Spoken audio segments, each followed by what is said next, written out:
이쯤에 드는 생각이 있습니다. 과연 신재생이란 무엇인가?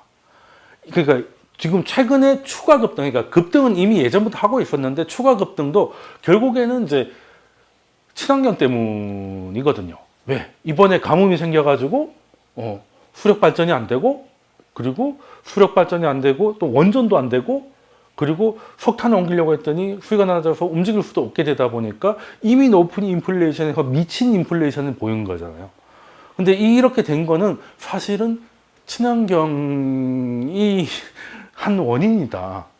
왜냐하면 신재생 에너지로 가는데도 화석 연료가 굉장히 많이 든다는 거예요. 그러니까 이게 신재생 에너지 비율이 조금씩 늘고 있는데, 그러면은 화석 연료의 수요가 줄어들어야 되잖아요. 소스가 바뀌었으니까. 근데 그게 아니더라는 거죠. 친환경이나 신재생 에너지를 하기 위해서는 화석 연료가 더 많이 든다는 거예요. 그러다 보니까 이제 유럽에서 갑자기 이런 분위기가 생겼고, 친환경을 하자.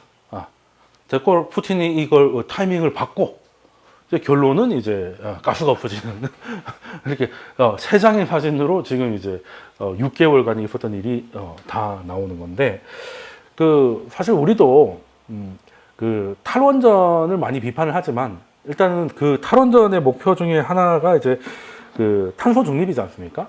탄소 중립이고, 한때 뭐 이재명이 뭐 아리백을 아니 모르니 가지고 무식하니 뭐 떠들었던 것도 기억이 나는데, 지금 제가 볼 때는 뭐 아리백이고 나발이고 유럽 자체가 지금 그런 얘기를 할 수 있는 상황이 돼 있나 라는 생각이 좀 들긴 하는데, 우리도 사실 그 탄소 중립위원회가 있잖아요. 거기서 요즘은 이제 옛날에 비해서 굉장히 기술이 많이 발달해 가지고 신재생 에너지 단가가 많이 낮춰졌다 라고 실제로 많이 낮아지긴 했어요. 많이 낮아지긴 했는데, 그 전기차 처음 나올 때 킬로와트당 뭐 1,400달러 정도 들었거든요. 근데 이제 기름차하고 똑같은 수준으로 떨어지려면 유가가 그렇게 높지 않았던 시절 기준으로 하면 뭐 거의 10달러까지 떨어져야 되는데, 이게 쭉 내려오다가 다시 좀 올라가고 있긴 한데 아직은 좀 멀었거든요. 근데 어쨌든 많이 내려왔으니까 이거를 이제 우리가 이제 탄소 중립을 해야 되고, 생각보다 돈이 많이 안 들고 이런 걸 하기 위해서 그 탄소 중립위원회가 이걸 조사를 해요. 얼마 돈이 드는지 조사를 했습니다. 조사를 하고 나서 발표를 못했어요. 안 쌌거든. 안 싸거든. 야, 그래, 또 좀 낮춰봐. 라고 해서, 그래서 이건 덮자. 덮었는데, 갑자기 산자부에서 요걸 까버립니다. 그러니까 이제, 산자부는 탈원전 하던 데 아니야? 문정부 때 산자부는? 그러니까 어떻게 했냐면, 태양광이나 이런 걸 지을 때, 발전을, 예를 들어서 태양광 이제으로 쫙 산 하나를 채웠다고 쳐요. 여기서 전기 막 나온다고 쳐요. 그럼 그걸로 끝이 아니잖아요. 송정선이 있어야 되잖아요. 전기를 끌어와야 될 거 아니에요. 코드를 꽂아야 뭐가 되지. 그리고 원전이나 화력하고 신재생이 가장 다른 게 뭡니까? 태양광을 해지면 답이 없어요. 없는 태양에 어떻게 발전하겠습니까? 밤에 되면 할 일이 없잖아. 그러니까 많을 때는 좀 많이 나오고 안 올 때는 하나도 안 나오니까 그 전기를 좀 저장을 해가지고 써야 됩니다. 그 ESS라고 우리로 치면 이제 배터리에 충전해 놓는 거죠. 근데 그게 아시잖아요. 보조 배터리도 좀 용량 조금만 높아지면 꽤 비싸진다는 거. 그래서 산자부에서 중립위원회가 이거는 전혀 싸다고 괜히 했다가 오히려 반대될 것 같아서 묻었던 것 중에 그 송전선, 그러니까 선 까는 거 다 빼고, 그리고 ESS 다 빼고, 오로지 그 태양광 설치해서 발전하는 것만 발표를 했다가 개가에 사람들이 바보가 아니지. 그래서 그걸 꺼낸 김에 다시 봤더니 ESS 필요 없이 그냥 선만 연결한다고 된다고 봤을 때 국민 1인당 2,500만 원이 추가가 되고, 그리고 그 ESS가 들어가면 이제 2,500만 원이 추가가 돼서 국민 1인당 5천만 원씩 더 내야 된다는 계산이 나왔어요. 그 탄소 중립비에서 5천만 원씩 더 내라. 그러면 4인 가족이면 2억인데, 뭐 이런 가정이면 자기 딸이 툰벨이면 뭐 할 수도 있겠지만 보통은 안 되지 않겠습니까? 네, 그래서 아직은 조금 쉽지 않고, 그리고 미국 에너지위원회 EIA가 있잖아요. 거기서도 기술 발전을 알고 있고 기술 발전 속도는 더 빨라지겠지만 지금 발전 속도로 계속 발전한다고 봤을 때도 그 신재생이 약간 진짜 주류가 되기 위해서는 아무리 빨라도 2050년은 돼야 된다. 라는 이제 보고서도 있어요. 그렇게 이제 그때까지는 이제 좀 불가능하다라고 보고 있고, 그래서 이제는 또 어떤 얘기가 나오냐면, 그래 신재생 그래 비싸.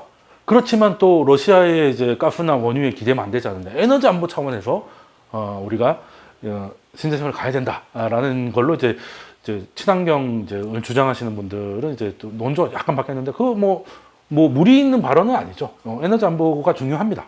중요한데 문제는 필요할 때, 그러니까 이제 우리가 필요한 시기가 있고, 그러니까 친환경은 발전이 잘 되는 시간하고 우리가 필요한 시간하고 잘 맞지가 않잖아요. 그러니까 이 정도 캐파를 만들어 두면 한여름 최고 전력 수요량이 어느 정도 커버할 수 있을 때 이게 안 되는 거야. 그러니까 뭐 태양광이 잘 될 때는 뭐 그때는 태양광이니까 여름이라고 쳐요. 그러면 그때 배터리를 엄청 충전해 놨다가 그 배터리에 우리가 꽂아서 쓰는 게 되다 보니까 일단 효율이 더 떨어지는 부분도 있고 비용도 많이 들고, 제일 중요한 거는 원전 같으면 몇 호기가 있으니까 요걸 어떻게 돌리면 어느 정도 맞출 수 있다, 이게 계산이 되는데 이건 예측이 안 되잖아. 신재생의 가장 큰 문제가 친환경인데 환경 변수에 우리가 통제할 수 있는 게 없다는 거야. 그러니까 지금 이번에 유럽의 추가 인플레이션, 그러니까 추가 급등도 사실 그것 때문이다. 이렇게 가뭄이 드니까, 원래 가뭄이 들면 농민의 마음이 타들어가야 되는데 이미 거긴 타들어간 건 뭐 기본이고 거기에 전기 산업 같은 게 다 스탑이 돼버리는 거죠.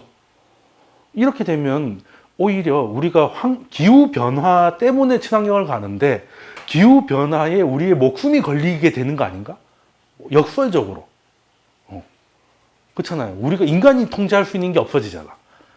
그런 거는 좀 인정을 해야 된다고 봅니다. 그래서 일단 뭐 담보가 안 된다. 담보가 안 된다는 건 그것도 굉장히 중요한 안보의 이슈다. 라고 생각하는데 4년 전에도 4년 전에 우리 그 평창에서 김정은 와가지고 막 이렇게 난리가 났을 때 그때 이제 문재인 정부에서 추진했던 거죠.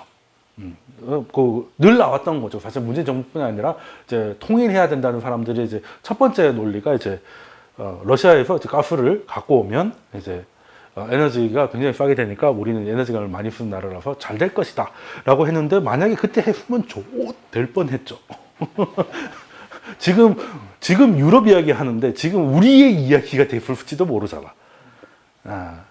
근데 참 그 A가 있고 B가 있는데, 이게 한국가스공사가 이제 깔려면 요렇게 깝시다. 원산 철원해가지고 했는데, 또 이 B는 뭐냐면 이제 청와대에서 우리만 쓰면 안 되니까 평양까지 돌아서 갔다가 다 이렇게 개성까지 주고, 이제 그러니까 저 북한 사랑은 정말 알아줘야 우리 국민도 사랑해 주세요.